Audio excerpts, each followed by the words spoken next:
আশা করি আপনারা ডিসক্লেমার পড়ে নিয়েছেন। আমি কোনো ফাইন্যান্সিয়াল অ্যাডভাইজার নই। তো শুরু করা যাক আজকের ভিডিও।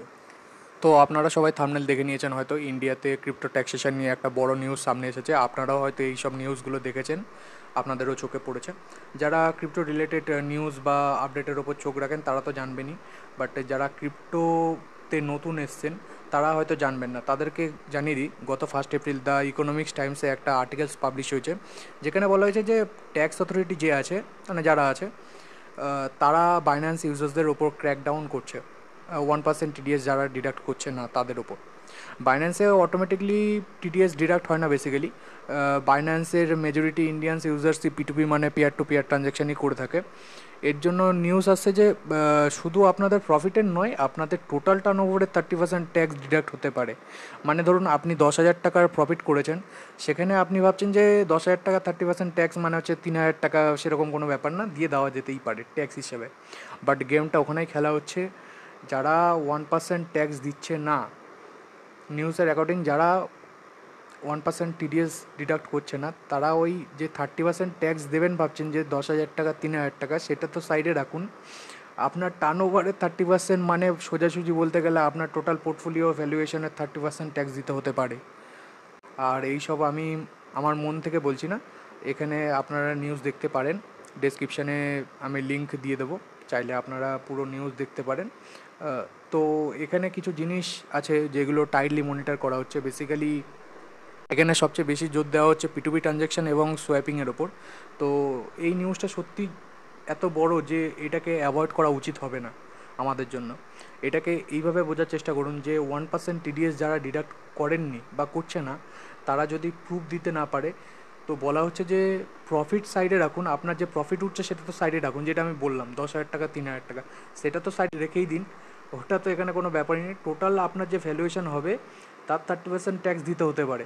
আর সত্যি এরকম যদি হয়, সবাইকে অনেক বড় অ্যামাউন্টের ট্যাক্স পে করতে হতে পারে। মনে করুন আপনি 10 লাখের একটা ট্রেড তুলেছেন, যেখানে আপনি ট্রেডে জিরো প্রফিট করে বেরিয়ে গেছেন, এক্সিট করে নিয়েছেন, তখন 10 লাখ টাকা কোনো প্রফিট হয়নি, কোনো লসও হয়নি, আপনি জাস্ট এক্সিট করে নিয়েছেন। আর ওই 10 লাখের যে 30% পে আপনাকে করতে হতে পারে এই নিউজের অ্যাকর্ডিং, মানে যে 10 লাখ টাকা আপনি ট্রেডের জন্য ঢুকিয়েছিলেন, যেটা ট্রেড তুলেছিলেন, আপনি হয়তো কোনো প্রফিটই করেননি, কোনো লসও করেননি, কিন্তু তাও আপনাকে ওই 10 লাখ টাকার 30% ট্যাক্স দিতে হতে পারে এই নিউজের অ্যাকর্ডিং।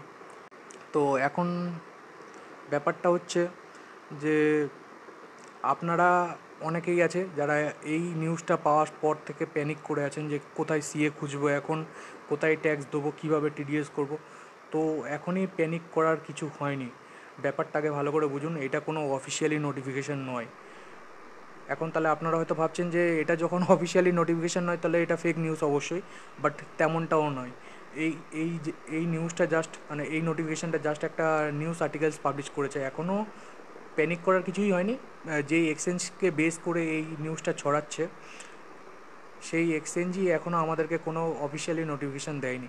মানে এখানে আমি বাইন্যান্স থেকে পাঠানো কোনো মেল, টুইট বা এই ধরনের কোনো রকম অফিসিয়ালি নোটিফিকেশান বা আপডেটের কথা বলছি। এখানে প্রবলেম এইটাই যে ট্যাক্স ইন্ডিয়াতে মানুষ ট্যাক্স দেয় না, সেটা না, কীভাবে ট্যাক্স দেবে। ইন্ডিয়ার লোকজন অনেকেই আছে যারা মার্কেটে নতুন নতুন এসছে, তারা জানাই না যে কীভাবে ট্যাক্স পে করবে।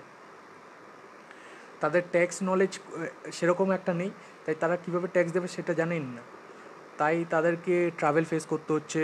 এই এবার যেখানে বাইন্যান্স এত বছর ধরে ইন্ডিয়াতে আছে, এত ইউজার্স এখানে ট্রেড করছে, তাহলে বাইন্যান্সে আমাদের ইন্ডিয়ান ইউজার্স প্রচুর, সেখানে তো ক্ল্যারিটি তো বাইন্যান্সকেই দেওয়া উচিত যে বাইন্যান্স নিজে টিডিএস কেন কাটছে না। যদি এফআইও বাইন্যান্স কিংবা বাইবিট বা ধরুন কুকয়েনের মতো ফরেন এক্সচেঞ্জগুলোকে লাইসেন্স ইস্যু করে থাকে, তো এটাই তো বেসিক ব্যাপার যে ইয়ারের এন্ডে অনেকেই আছে যারা টিডিএস ডিডাক্ট করতে পারছে না বা করছে না, তারা জানেনই না কীভাবে করবে, সেটা জানেনই না। বেশিরভাগ লোকজন তো এখনও এটাই ভাবে যে এইসব ফরেন এক্সচেঞ্জগুলো নিজেই টিডিএস ডিডাক্ট করে নেয়। যদিও এইসব এক্সচেঞ্জগুলো ইন্ডিয়ান এক্সচেঞ্জ নয়, তাই তারা টিডিএস ডিডাক্ট করে না, কিন্তু এটা জানে না অনেকে। তো এখানে অ্যাকচুয়াল ব্যাপারটাই ওটা যে কয়েনডিসিএক্স, মুদ্রেক্স, ওয়াজিডেক্সের মতো, ও সরি ওয়াজিডেক্স তো হ্যাকড হয়ে ব্যাংক্রাফ্ট হয়ে গেছে। আমি এখানে কোনো রকম পেড প্রমোশন করছি না কোনো এক্সচেঞ্জকে নিয়ে। অনেক রকমই ইন্ডিয়ান এক্সচেঞ্জ বা ফরেন এক্সচেঞ্জ এফআইউ রেজিস্টার্ড আছে, প্লে স্টোরে অ্যাভেলেবেল। আপনারা চাইলে আপনাদের রিকোয়ারমেন্ট অনুযায়ী চুজ করতেই পারেন। আপনার কীরকম এক্সচেঞ্জ দরকার, কোনটা আপনার জন্য সুইটেবল, আপনি চুজ করে নিতে পারেন। তো আমি এখানে কোনো রকম পেড প্রমোশন বা কোনো রকম প্রমোশনই আমি করছি না। যাই হোক, আমরা আবার আমাদের টপিকে ব্যাক করি, ব্যাক টু দ্য টপিক। কয়েনডিসেক্স, মুদ্রেক্সের মতো যে ইন্ডিয়ান এক্সচেঞ্জগুলোতে যেমন অটোমেটিক ট্যাক্স ডিডাকশন সিস্টেম আছে, তেমনই এইসব এফআইইউ রেজিস্টার্ড ফরেন এক্সচেঞ্জগুলোতেও এরকম ট্যাক্স ডিডাকশন সিস্টেম একটা করা উচিত, বা ইন্ডিয়ান ট্যাক্স অথরিটিকে অনলাইন পোর্টালের থ্রুতে ট্যাক্স ডিডাকশনের কোনো অ্যারেঞ্জমেন্ট করা উচিত, যেখান থেকে লোকজন টিডিএস দিতে পারবে, সেখানে ট্যাক্স দিতে পারবে, তাদের কোনো রকম হ্যাপা না পোয়াতে হয়, যাতে কোথায় সিএ খুঁজবে, কোথায় কীভাবে ট্যাক্স দেবো। যারা অনেকেই আছে যারা নতুন, তারা জানে না, বা অনেকেই অনেক বছর ধরে আছে, তাদেরকেও অনেক হ্যাপা সহ্য করতে হচ্ছে যে তারা কীভাবে ট্যাক্সটা পে করবে, পে আউট কীভাবে করবে। আশা করি এই ভিডিওর মাধ্যমে আমি আপনাদের কিছু কনফিউশন ক্লিয়ার করতে পেরেছি। এই ধরনের ক্রিপ্টো রিলেটেড আপডেট আগে পেতে গেলে আমাদের টেলিগ্রাম গ্রুপে জয়েন করুন। টেলিগ্রাম গ্রুপের লিঙ্ক আমাদের ডেসক্রিপশন বক্সে দেওয়া থাকবে। সো সবাই ভালো থাকুন, মার্কেটে আসা প্রোমো থেকে সেফ থাকুন। গুড বাই, আবার দেখা হচ্ছে নেক্সট ভিডিওতে।